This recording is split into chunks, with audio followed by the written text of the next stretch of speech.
Hello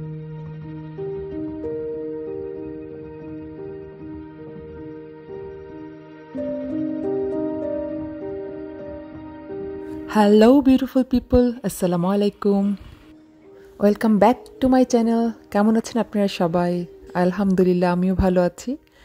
আজকে আমি আমার সান ফ্রান্সিসকোর ক্যালিফোর্নিয়া ট্যুরের ব্লগগুলো শেয়ার করব। ফার্স্ট ব্লগ শেয়ার করতে যাচ্ছি আপনাদের সাথে, আশা করি ভালো লাগবে। আমরা সকাল সকাল রওনা হয়ে চলে এসেছি এয়ারপোর্টে, হিউস্টন এয়ারপোর্টে চলে এসেছি। সেখান থেকে এখন আমরা ফ্লাই করব, বাট আমাদের যেটা হলো, আমাদের 10:15-তে ফ্লাইট ছিল, সেটা ডিলে হয়ে 2:30-তে চলে এসেছে।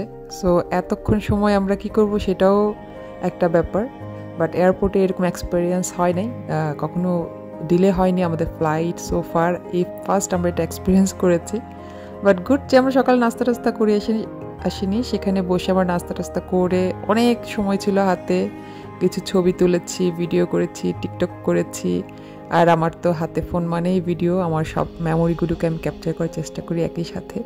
তো সেগুলো করে সব কিছু করতে করতে এক সময় আমাদের ফ্লাইট ওঠার টাইম হয়ে গেল। আমরা প্লেনে চেপে বসেছি, এখন সান ফ্রান্সিসকো যাওয়ার উদ্দেশ্যে রওনা হয়ে গেছি। এই এক্সাইটমেন্টটা আসলে বলে বোঝানোর মতো না। স্বপ্ন ছিল কখনো সান ফ্রান্সিসকোতে ঘুরতে যাব, যেহেতু আমার হাজব্যান্ড এখানে আগে জব করেছে, সেটা থেকে এখন তারও একটা ইচ্ছা আজকে আমাদের পূরণ হতে যাচ্ছে, আলহামদুলিল্লাহ।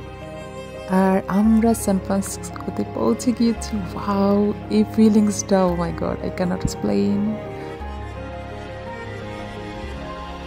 আলহামদুলিল্লাহ, we land San Francisco safely. আর আমরা এখন আমাদের ব্যাগেজ নিয়ে সামনের দিকে যাচ্ছি।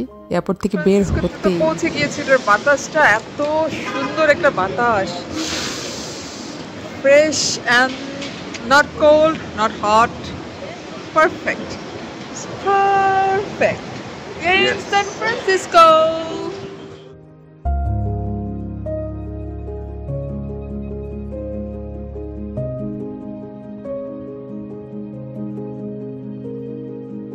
এখন এয়ারপোর্ট থেকে আমরা একটা ট্রেনে চেপে বসবো, সেখান থেকে আমরা চলে যাব আমাদের কার পার্কে, যেখান থেকে আমরা আমাদের যে বুকিং করে রাখা গাড়িটা কালেক্ট করব।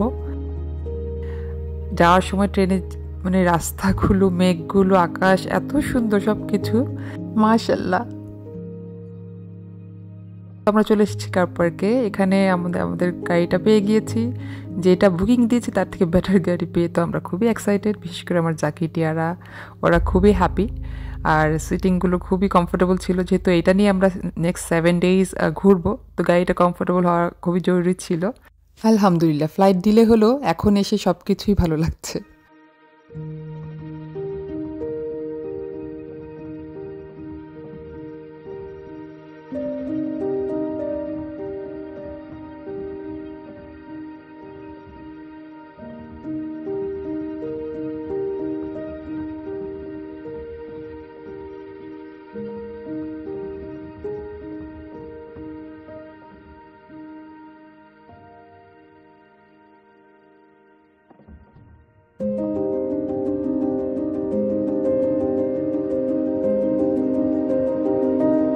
সান ফ্রান্সিসকোর ওয়েদারটা ছিল ঠান্ডা ঠান্ডা, কুল, এত সুন্দর।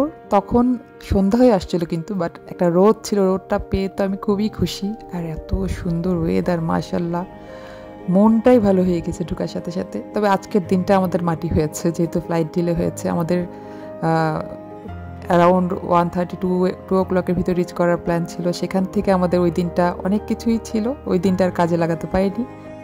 তারপরে যেখানে যাওয়ার প্ল্যান ছিল প্যাসিফিকা ওশান, সেখানেই যাচ্ছি এখন। কিছুক্ষণের জন্য, ঘন্টাখানিক থেকে আমরা আবার আমাদের হয়তো হোটেলে ব্যাক করতে হবে। হিউস্টনের এই গরম তপ্ত রোদের মধ্যে থেকে হঠাৎ করে ঠান্ডা ওয়েদারে এসে না কেমন যেন একটা শান্তি শান্তি লাগছিল। এই যে প্যাসিফিকা ওশান বিচে এসেছি আমরা। ধূসর দেখাচ্ছে কেন? বিকজ সন্ধ্যা হয়ে আসছে, আকাশের রং আর নীল নেই, সেজন্য পানির কালারও আর রিফ্লেক্ট করছে না। কালারটা একদমই যেরকম আশা করেছিলাম সেরকম পাইনি বলে একটু হতাশ হয়েছি। বাট যেহেতু দিনটা শুরুই হয়েছে এরকম করে, আজকের দিনটাকে আর বেশি এক্সপ্লেন করছি না। কালকের দিন থেকে হয়তো আমাদের মেইন সান ফ্রান্সিসকোর ঘোরাঘুরি শুরু হবে। তো এখানে আমরা ঘন্টাখানিক ছিলাম, থেকে তারপরে আমরা চলে গিয়েছিলাম হোটেলে। তবে বাতাসটা ভালো লাগছিল, ঠান্ডা ওয়েদারটা তখন 17 কি 18 ছিল টেম্পারেচার, খুব বেশি এনজয় করছিলাম, বাট জাকিটিয়ারা রীতিমতো শীতে কাঁপছিল। তবে প্যাসিফিকার এই জায়গাটা খুবই ফেমাস, টাকো বেলটা নাকি খুবই ফেমাস, তো আমরা ওইটাও দেখে নিলাম। এখান থেকে বসে কিছু খাবো ভাবছিলাম, বাট বাচ্চারা টাকো বেল খাবে না। আমাদের হোটেলে হলিডে ইনে, তো এখানে অবশ্য 2 দিন থাকা হবে আমাদের। তারপরে আমাদের নেক্সট গন্তব্য 1 বাই 1, যেখানে যেখানে যাবো আপনাদের সাথে শেয়ার করবো। আশা করি আপনাদের আমার এই ব্লগটা ভালো লাগছে। নেক্সট ব্লগ খুব শিগগিরই শেয়ার করছি। ভালো থাকবেন। আসসালামু আলাইকুম। Thank you so much for watching.